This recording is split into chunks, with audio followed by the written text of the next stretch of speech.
যাত্রাবাড়ী থানার সাজেদুর রহমান হত্যা মামলায় সাবেক মন্ত্রী আনিসুল হক, সালমান এফ রহমান ও শাহজাহান খানকে 2 দিন করে রিমান্ডের আদেশ দিয়েছেন ঢাকার সিএমএম আদালত। এছাড়া বিভিন্ন থানার হত্যা মামলায় সাবেক এমপি কাজী মনিরুল ইসলাম মনুকে 1 দিন ও রিয়ার অ্যাডমিরাল সোহাইলকে 3 দিনের রিমান্ড আদেশ দেওয়া হয়েছে। পাশাপাশি জুলাই আন্দোলনের ভিন্ন ভিন্ন হত্যা মামলায় গ্রেপ্তার দেখানো হয়েছে সাবেক এমপি ক.ম সরওয়ার জাহান বাদশা এবং সাবেক প্রতিমন্ত্রী এবিএম তাজুল ইসলামকে। শুনানিতে রাষ্ট্রপক্ষের আইনজীবী বলেন, বৈষম্য বিরোধী আন্দোলনে হত্যাকাণ্ডের ষড়যন্ত্রে অর্থ মদতদাতা ও পরিকল্পনাকারী হিসেবে ভূমিকা রেখেছেন আসামিরা।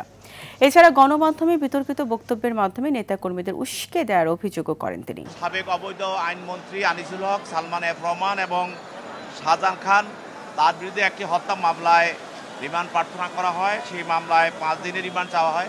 তার পক্ষে তাদের আইনজীবী ছিল, তার 2 দিনের রিমান্ড মঞ্জুর করা হয়।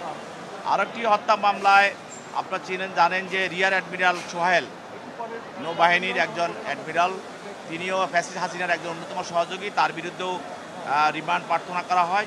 3 দিনের রিমান্ড মঞ্জুর করা হয়।